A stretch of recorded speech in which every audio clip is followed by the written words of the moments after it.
네, 오늘은 요한계시록 72번째 시간으로 거대한 바빌론 첫 번째 시간입니다. 말씀은 계시록 17장 10절부터 18절까지를 공부하도록 하겠습니다. 먼저 계시록 17장 10절입니다. 그리고 7 왕들이 있었도다. 5명은 쓰러졌고 1명은 있으나 다른 이는 아직 오지 아니하였도다. 그리고 그가 오면 그는 반드시 짧은 기간 동안 지속하리라 라는 말씀입니다. 자, 여기서 7 왕들은 7 산들이라고 그렇게 했죠. 그래서 그 산들은 로마의 주변에 있는 산이 아니라 그것은 그녀가 7 왕을 그 위에 앉아 있다는 것입니다. 근데 여기서 지금 7 왕은 5명은 쓰러졌고 1명은 있고 다른 1명은 아직 오지 않았다고 합니다. 그럼 이것은 이미 왕국들의 흥망성쇠를 역사적으로 기록된 것을 말씀하고 있습니다. 5명은 쓰러졌죠. 이 5 왕국에 대해서는 이집트, 바빌론, 아시리아, 메데페르시아, 그리스입니다. 이미 역사적으로 진행되어 왔고 1명은 있으나 현재 있는 건데 이 현재는 요한계시록이 기록됐던 당시 바로 로마 제국입니다. 로마 제국은 그 당시에 멸망하지 않았습니다. 그리고 다른 이는 아직 오지 아니었다고 했는데 마지막 7째 다른 이는 아직 오지 않았다. 적그리스도 왕국이 마지막 왕국입니다. 그래서 이 적그리스도 왕국이 7 왕인데 근데 그는 짧은 기간 동안 지속하는데 다시 그게 8번째 왕국으로 그대로 또 지속이 된다는 것입니다. 일단 이 7 성경에 기록된 이거 7개 왕국에 대해서 한번 살펴보겠습니다. 첫 번째가 이집트 왕국이죠. 자, 이집트의 파라오는 히브리 민족들을 멸절시키려고 했습니다. 씨를 아예 없애버리려고 했죠. 그러나 예언자 모세를 통해서 도리어 이집트가 멸망당하고 맙니다. 마지막 때의 모세는 나 같은 예언자가 나타나서 말씀하신다고 했는데 바로 예수 그리스도에 의해서 짐승이 멸망당할 것을 말합니다. 자, 두 번째 왕국은 아시리아 왕국입니다. 아시리아 왕국. 자, 센나케립은요, 이스라엘을 멸하기 위해서 군대를 몰고 예루살렘을 포위했었죠. 그런데 한밤에 주의 천사가 그들 모두를 다 멸해버립니다. 대환란 때도요, 천사들이 하나님의 군대로서 이 땅의 모든 전쟁에 개입해서 원수들을 다 멸해버리실 겁니다. 자, 세 번째 왕국은 바빌론 왕국입니다. 바빌론 왕국. 네부카드네자르 왕이죠. 그는 이스라엘을 모두 포로로 잡아서 특히 왕족 같은 경우에는 내시로 만들었습니다. 이 내시로 만든다는 것은 그 씨를 없애려고 하는 것인데 이것은 바로 그 당시에 다니엘과 세 친구가 대화할 때는 14만 4천 명이 모용이 되기도 합니다. 대환란 때 하나님의 인장을 받은 그 동정들은 이스라엘 각 지파에서 뽑힌 12,000명씩이었죠. 그리고 그들이 짐승 앞에 설 것이지만 고난을 받고 그들은 구출을 받게 됩니다. 자, 이것이 바로 바빌론을 통한 대환란 때의 하나의 모형을 보여주셨던 거고요. 자, 네 번째 왕국은 메데페르시아 왕국입니다. 여기서는 아하수에스로 왕이 나오는데 우리가 이미 주일 설교 때에 에스더기를 공부했죠. 거기에는 에스더기에는 하나님의 말씀이 한 번도 나오진 않습니다. 그럼에도 그 포로기에 그들은 금식하며 기도했고 민족의 구원을 위해서 부르짖었습니다. 그때 주님께서는 그들의 기도를 들어주셨습니다. 그래서 그들을 원수의 손에서 구출해 주셨습니다. 이것은 대환란 때 이스라엘을 멸하려고 하는 마귀의 모든 계획들을 하나님께서 그들의 모든 계획을 뒤집어 엎으시고 도리어 그 마귀와 그의 추종자들을 다 멸하신다는 겁니다. 5번째 왕국은 그리스 왕국입니다. 자, 그리스는 대표적인 것이 알렉산더가 대표적인 왕이지만 그러나 이스라엘과 관련돼서는 안티오쿠스 에피파네스입니다. 그는 성전을 더럽혔습니다. 그리고 믿는 사람들을 죽였습니다. 성전의 이교대 신을 섬기도록 했습니다. 그래서 이 마카비 시대 때에 이 그리스 신들을 섬기든지 아니면 죽음을 택하든지 이 둘 중에 하나였는데 그들이 무장해서 대항합니다. 그것을 마카비 반란이라고 하죠. 대환란 때도 유대 땅에 이러한 일들이 있을 것입니다. 주님께서 말씀하세요. 도망하고 그리고 피하라고 말씀하셨는데 그렇지 못한 자들은 계시록 13장 10절 말씀처럼 포로로 끌려가는 자는 포로로 끌려갈 것이요 칼로 죽이는 자는 반드시 칼로 죽임을 당하리니 여기에 성도들의 인내와 죽음이 있느니라 라고 주님께서 대환란 때를 말씀하십니다. 자, 여섯 번째 왕국은요. 로마 왕국입니다. 로마의 시의전은 이스라엘을 속국으로 삼았을 뿐 아니라 예루살렘에서 죽든지 아니면 맞서다 죽든지 이 두 가지 하나를 선택하게 했습니다. 메시아 오심을 믿는 유대인들이 그들은 민족을 보존하기 위해서 온 세상으로 피했어야만 됐습니다. 신약 때에도 무지막지한 박해를 피해서 예루살렘을 떠나는 유대인들이 많았습니다. 주님께서는 유대에 있는 자들은 도망하라고 명령하셨습니다. 자, 일곱 번째 왕국은 적그리스도 왕국입니다. 이 왕국은 짐승의 왕국입니다. 자, 이상과 같은 왕국들 일곱 가지의 공통점이 있습니다. 그들은 모두 이스라엘을 쓰러뜨리기 위해서 적대적인 정책을 피는 자들입니다. 이집트의 파라오서부터 그리고 계속적으로 대환란 때까지, 짐승 때까지 그렇게 합니다. 그런데 이스라엘이 세계 2차 세계대전 때 나치에 의해서 그들은 많은 홀로코스트의 죽음을 당합니다. 그런데 그것은 성경에 기록되어 있지 않습니다. 많은 사람들이 궁금해하죠. 왜 그 엄청난 일은 성경에서 게시되어 있지 않는가? 이것은 사도행전 7장을 보시면요. 사도행전 7장에 스데반의 설교가 나옵니다. 그때 스데반이 하늘을 우러봤을 때 우리 예수 그리스도께서 이 땅에 다시 내려오실 수 있는 유대인들이 회개만 했다면 그래서 보좌에서 일어나서 계셨어요. 그러나 유대인들은 스데반을 죽이고 맙니다. 그 이후로부터 하나님께서는 이스라엘에 대해서 관심을 갖지 않으십니다. 이제 교회 시대가 왔기 때문에 모든 예언의 대상은 이스라엘을 떠나서 예언이 되었습니다. 이제 교회 시대가 됐기 때문에 이스라엘에 관련되는 모든 역사적인 것들은 그 관점에서 다 역사적인 관점이 제외가 되었다는 것입니다.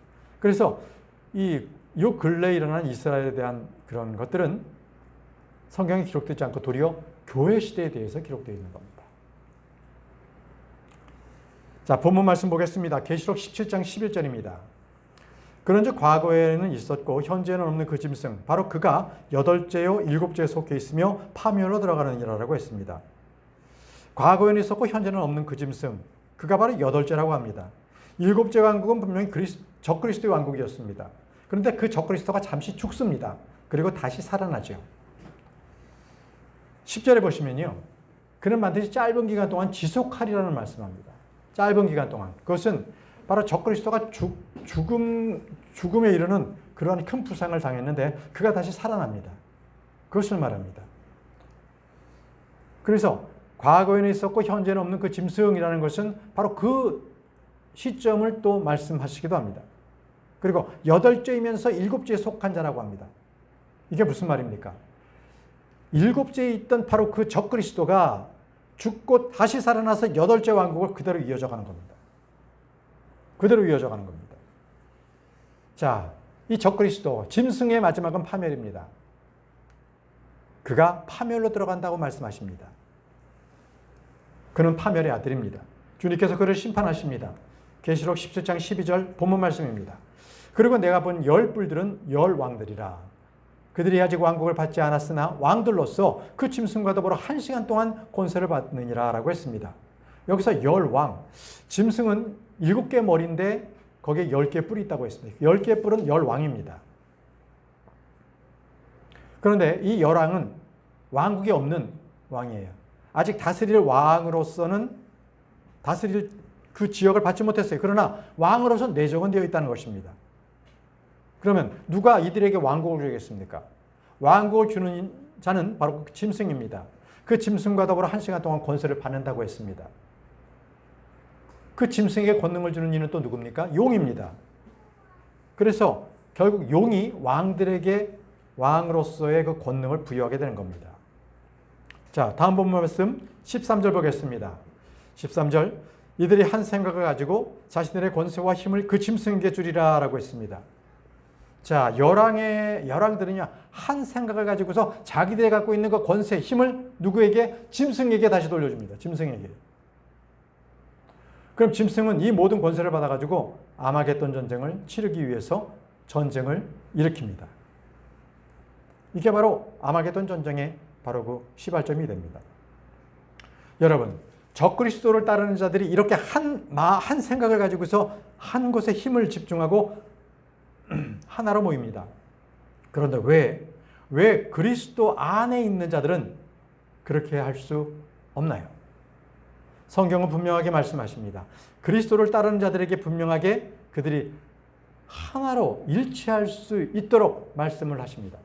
빌립보서입니다. 빌립보서 2장 1절에서 4절 말씀 보시면, 그러므로 그리스도 안에 어떤 위안이 있으며 사랑에서 나오는 어떤 위로가 있다면, 성령께 속한 어떤 교제가 있다면, 어떤 인정과 자비들이 있다면, 기본적으로 어떤 위안, 그리고 어떤 위로, 어떤 교제, 어떤 인정과 자비들이 있느냐는 거예요. 그래서 그것이 있다면 너희가 동일한 사랑을 지닌 채 같은 생각을 갖고 하나로 일치되어 한 생각이 되어 나의 즐거움에 너희가 이루리라. 동일한 생각을 갖고 동일한 사랑을 갖는 그러한 것들에 대한 기본적인 것들이 너희 안에 있느냐는 거예요. 그럼 그것을 가지고 어떻게 행해야 되는가? 바로 이어서 나옵니다. 아무것도 분쟁이나 헛된 영광을 통해 이루어지게 하지 말라. 분쟁, 헛된 영광, 그것을 구하지 말라는 겁니다. 다만 생각을 낮춰 각자는 다른 이들이 자신보다 더 낫게 여기라는 거예요. 내가 더 낫다. 다른 형제들이 나보다 더 높임을 받도록 그렇게 해줘야 분쟁이 없는 거예요. 한 마음이 될 수 있다는 거예요. 모든 사람마다 자기 자신의 일들만 돌아보지 말고 오히려 모든 사람마다 다른 이들의 일들도 돌아보라라고 말씀하십니다. 나 혼자만, 내 일에만 집중하지 말고 내 주변에 있는 형제들에게 바로 그들을 도와주라는 거예요. 이랬을 때 모두가 한 생각을 갖게 된다는 거예요. 한 생각. 자, 다시 본문 말씀 넘어가겠습니다. 계시록 17장 14절입니다. 이들은 어린 양과 전쟁을 벌일 것이요 어린 양께서 그들을 이기시리라. 이는 그분께서 만주의 주시요 만왕의 왕이시요 그와 함께 있는 자들은 부르심을 받고 선택된 신실한 자들이기 때문이라라고 했습니다. 자, 천사는 요한이 본 그 여자가 짐승의 7머리, 10뿔에 대해서 지금 설명을 하고 있는 겁니다. 짐승은 적그리스도입니다. 그는 끝없는 구렁에서 올라오는 자고 과거에는 있지만 현재는 없는데 미래에는 끝없는 구렁에서 다시 올라올 자입니다. 그 천사의 이름은 이미 우리가 배웠습니다. 아바도니오, 아폴리온이라는 이름을 가진 자입니다. 그는 파멸의 아들입니다. 우리 주님께서 그 파멸의 아들을 유다 이스카리옷이라고 분명하게 말씀을 하셨습니다. 자, 사도 바울은요, 대환란 때 죄의 사람이 그 성전에 서서 자신을 하나님이라고 보인다고 분명히 이렇게 기록했습니다. 다니엘에서도 바로 이 짐승에 대해서 아주 상세하게 요한계시록과 매칭이 될 수 되는 아주 놀라운 말씀들이 이미 예언을 해두었습니다. 바로 넷째 짐승, 작은 뿔, 이 말씀으로 기록됐다는 거예요. 이건 잠시 후에 우리가 살펴보도록 하겠습니다. 다니엘이 봤던 이 짐승은 표범과 같습니다. 발은 곰발과 같습니다. 그의 입은 사제입 같았습니다. 그리고 용에게 권능을 받습니다. 계시록 13장 4절 말씀입니다. 그리고 그들이 그 짐승에게 권능을 준 용을 경배하더라. 그 짐승은 권능을 용으로부터 받았습니다. 그래서 바로 그 짐승을 사람들이 경배하죠.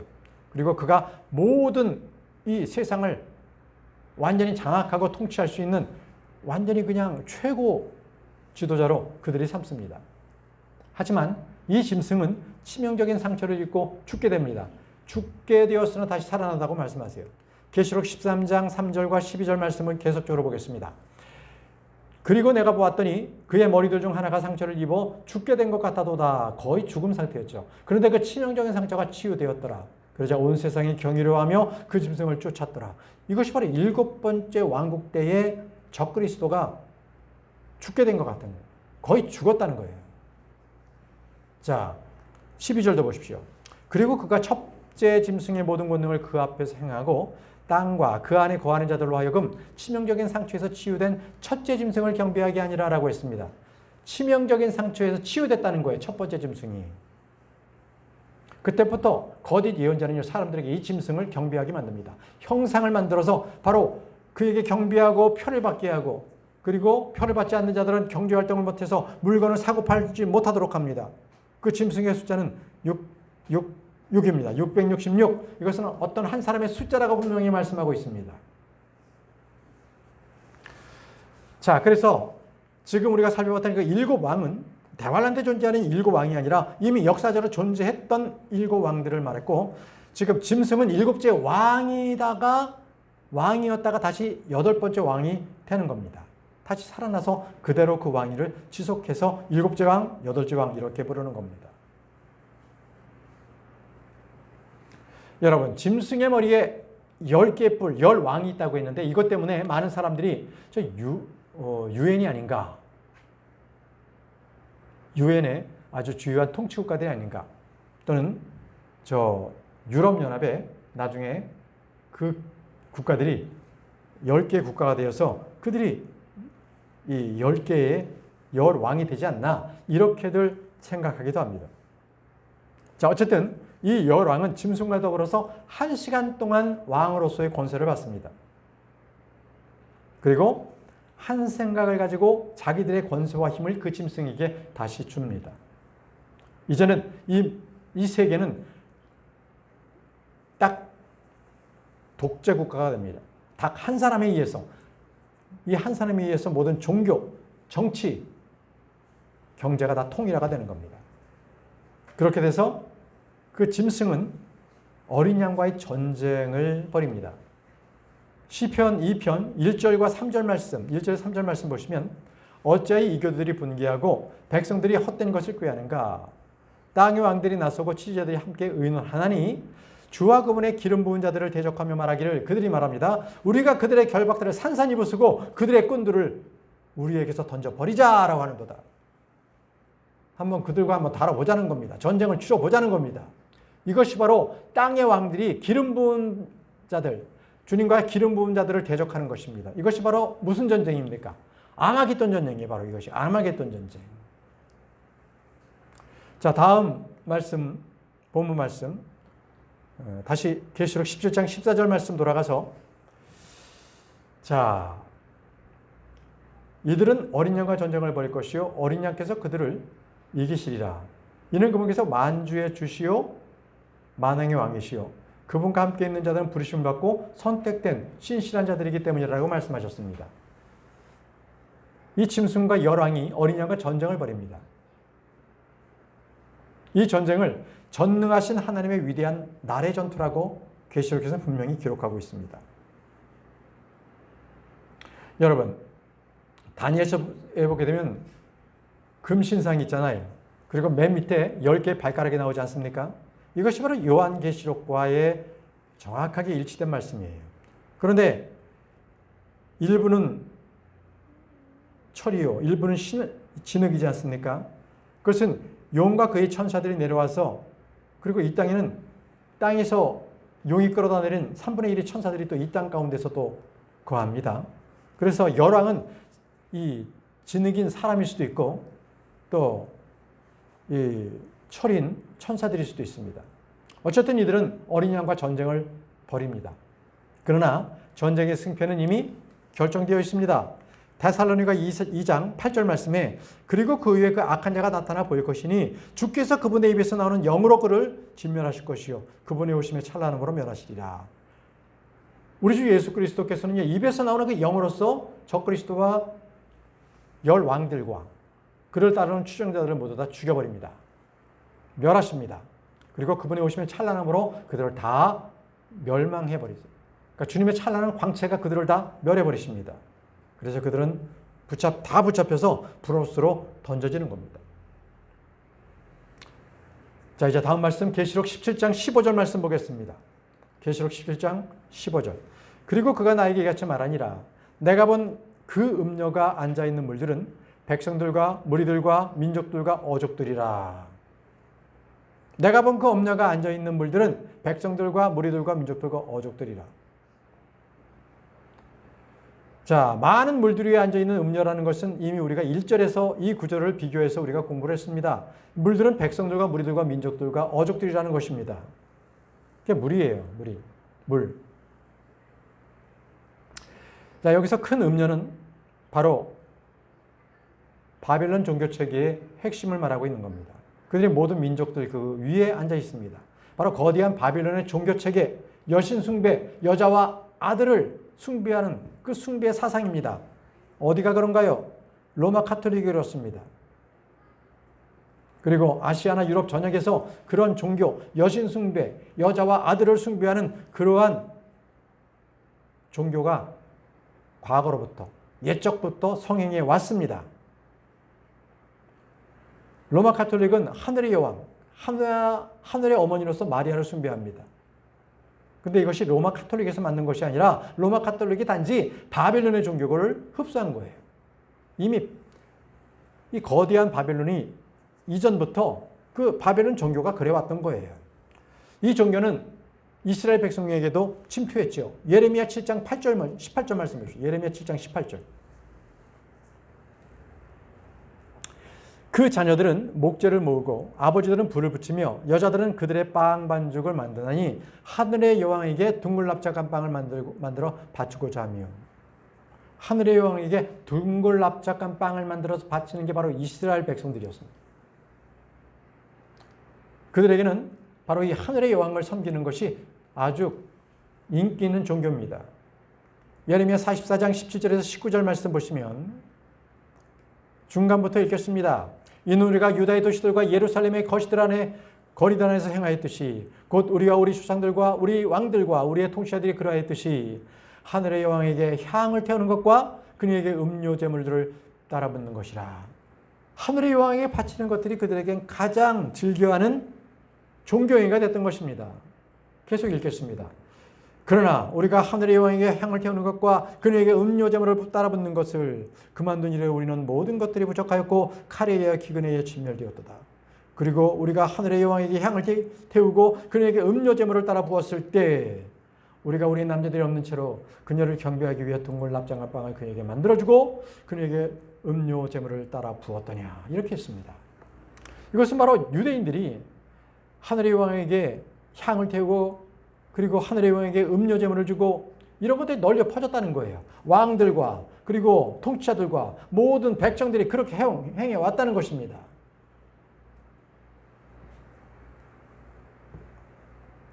자, 그럼 이 유대인들이 어떻게 됐습니까?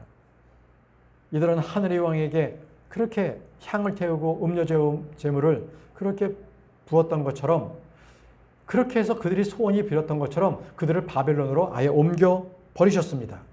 예레미야 44장 25절 말씀에 오 만군의 주 이스라엘 하나님이 이같이 일러 말하노라. 너희와 너희 아내들이 너희 입으로 말하고 너희 손으로 실현하며 말하기를 우리는 우리가 서원한 우리의 서원을 반드시 완수하여 하늘의 여왕에게 향을 태우고 그녀에게 음료 제물들을 따라 부으리라 하였으니 너희는 반드시 너희의 서원들을 이행하고 반드시 너희 서원들을 수행하리라. 어떻게 됐어요? 결국은 바벨론의 그 신, 그 여신을 따라 바벨론으로 가게 된 겁니다.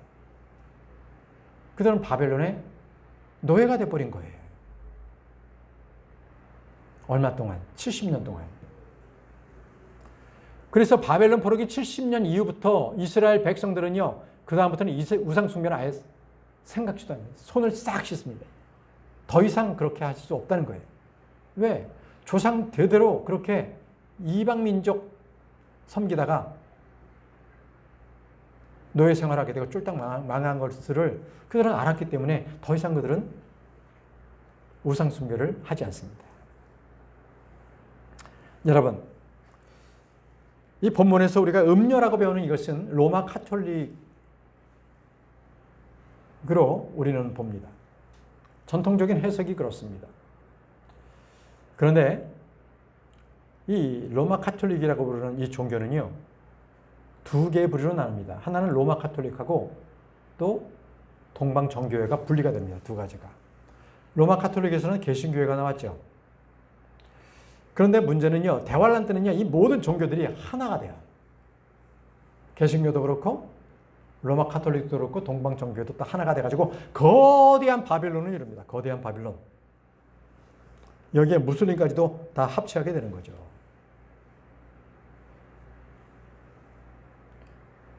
그래서 이 거대한 바빌론에는 각 나라가 섬기는 여신과 아이를 섬기는 바로 그러한 종교들이 다 모입니다.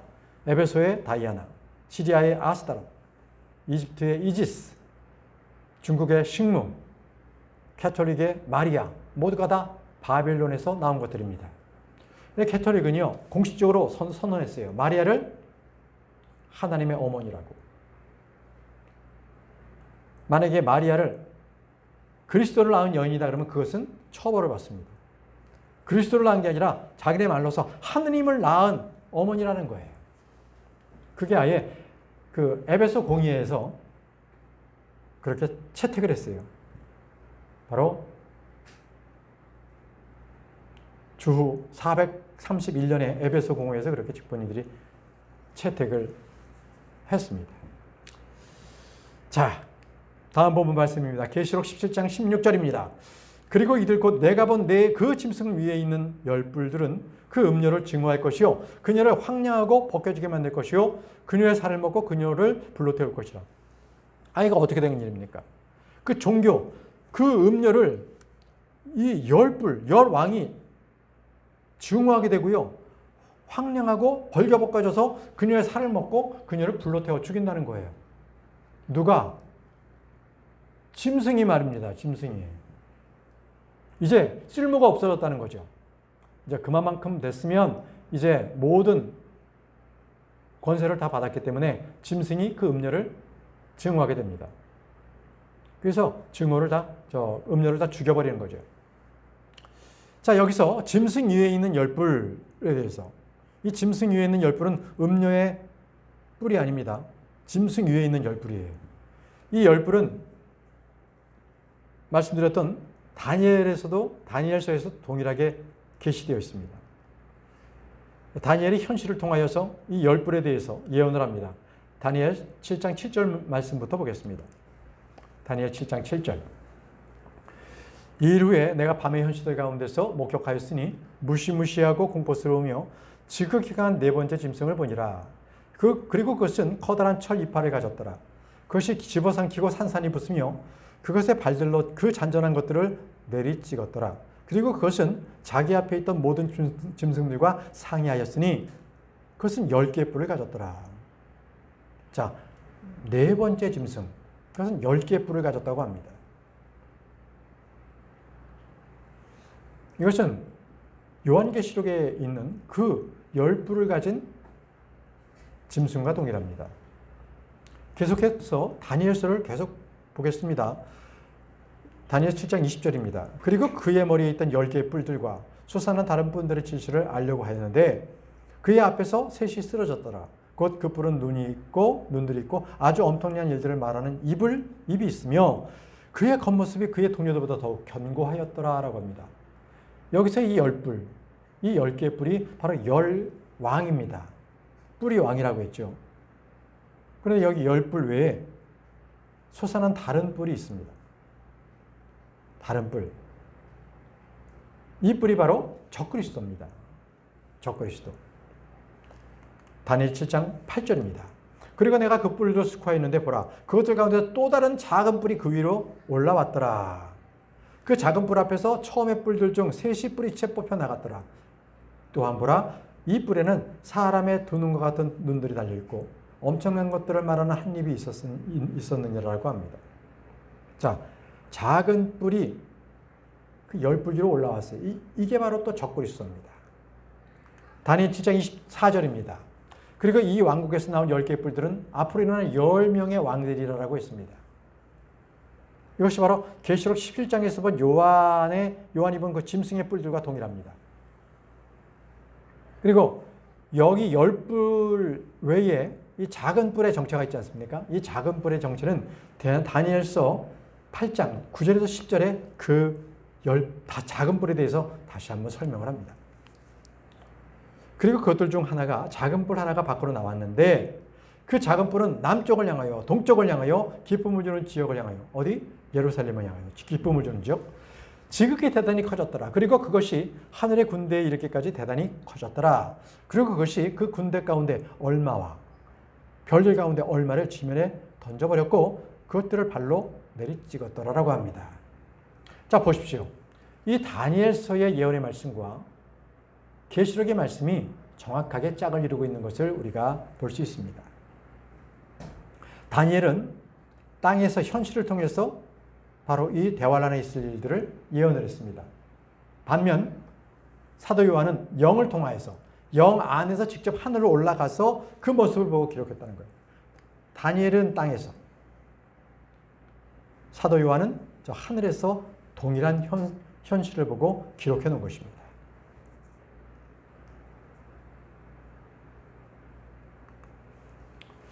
다시 본문 말씀 돌아가서 계시록 17장 16절입니다.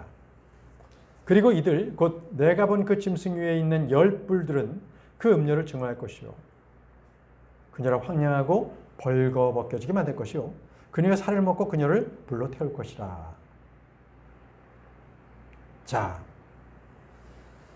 이 여자는 어떤 여자였습니까? 거대한 도시입니다. 거대한 바빌론입니다. 그리고 이 도시는 민족과 백성과 어족들 위에 앉아있는 그러한 여자였습니다. 한마디로 세계 정부의 중심지의 종교입니다. 모든 정치와 상업과 무역의 모든 중심의 도시 바빌론입니다. 네부카드네자르가 바빌론을 중심으로 해서 모든 것들의 언어와 민족과 백성들이 거기 와서 경배하도록 했듯이 마지막 날에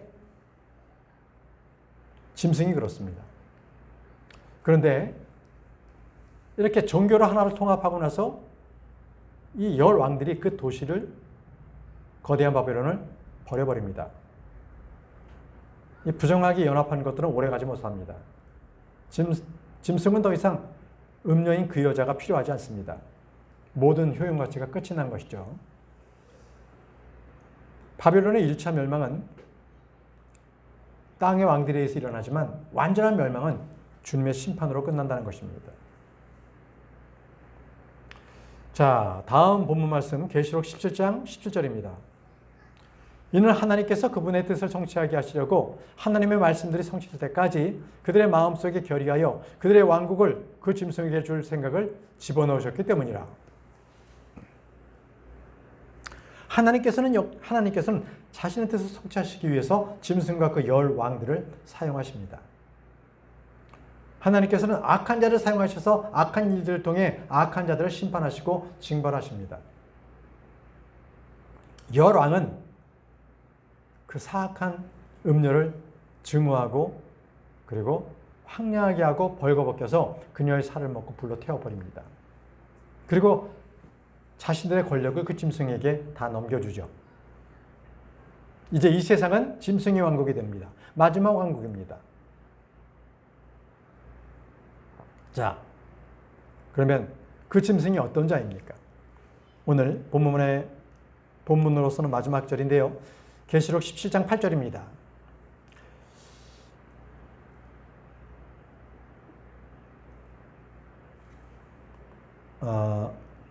본문 말씀이 아니라 그 짐승에 대한 설명입니다. 계시록 17장 8절. 내가 본 그 짐승은 과거에도 있었고 현재는 없느니라. 그리고 미래에는 끝없는 구렁에서 올라와 파멸로 들어갈 자, 바로 그가 짐승입니다. 짐승. 자, 마지막 본문 말씀입니다. 계시록 17장 18절. 그리고 내가 본 여자는 땅의 왕들을 통치하는 저 거대한 도시라. 그 여자. 큰 음녀가 저 거대한 도시, 거대한 바빌론이라고 말씀을 하세요. 로마가 아니라 바빌론이라고 분명하게 말씀을 하고 있습니다. 자, 이 거대한 바빌론은 땅의 왕들이 그곳에서 군림을 하지만 결국은 하나님의 경륜으로서 완전히 그것이 멸망당하게 됩니다.